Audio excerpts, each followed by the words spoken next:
کوئٹہ میں ٹنٹڈ یا کالے شیشے والی گاڑیوں اور نان کسٹم پیڈ یا قابلی گاڑیوں کے خلاف کریک ڈاؤن کو مزید مؤثر بنانے کے لیے کوئٹہ ٹریفک پولیس میں لیڈی کانسٹیبلز کی بھرتیاں کی جا رہی ہیں۔ لیڈی کانسٹیبلز کی مدد سے فیمیل ڈرائیورز کے خلاف کارروائی کرنے میں آسانی ہوگی۔ میں ٹریفک پولیس میں ایز اے لیڈی کانسٹیبل آئی ہوں۔ تقریباً لگ بھگ ہمیں 15 دن ہو گئے ہیں۔ یہ آسانی ہو گئی ہے کہ ان کو روکنا بہت آسان ہو گیا ہے۔ وہ ہماری وجہ سے ریلیکس محسوس کرتی ہیں، بات کرنے میں ان کو روکنے میں آسانی ہوتی ہے ہمیں۔ ہمارا کام جو یہ ہے کہ لیڈیز جو ہیں ان کو روکنا ہے، ان کے ڈاکومنٹ چیک کرنے ہیں۔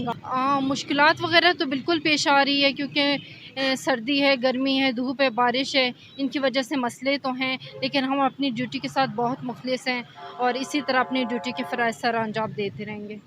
کوئٹہ میں نان کسٹم پیڈ گاڑیوں اور کالے شیشے والی گاڑیوں کی بھرمار ہے اور کوئٹہ کی فیمیل ڈرائیورز پشتون اور بلوچ کلچر کو آڑے لاتے ہوئے کوئٹہ میں ٹریفک کے قانون کی خلاف ورزی کرنے میں ملوث تھیں۔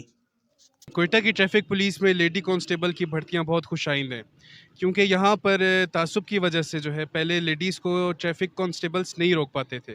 ان کا کہنا تھا کہ جو ہے یہاں کے کوئٹہ کے ماحول کی وجہ سے ہمیں جو ہے مناسب نہیں لگتا تھا کہ ہم جو لیڈیز گاڑیاں چلا رہی ہیں ان کو روکیں اور ان کے خلاف کارروائی کریں۔ تو لیڈی کانسٹیبلز کی بھرتی سے جو ہے یہ بہت خوش آئند ایک قدم ہے، جس کے باعث ہم جو ہے لیڈی ڈرائیورز کو بھی روک رہے ہیں، ان کے خلاف بھی کارروائیاں کر رہے ہیں، اور اس سے جو شہر میں دندناتی پھرتی نان کسٹم پیڈ گاڑیاں ہیں، اس کے علاوہ جو ٹنٹڈ کلاس والی گاڑیاں ہیں ان کے خلاف کارروائی جو ہے بھرپور طریقے سے کی جا رہی ہے۔ رپورٹر محمد بلال کے ساتھ وش نیوز، کوئٹہ۔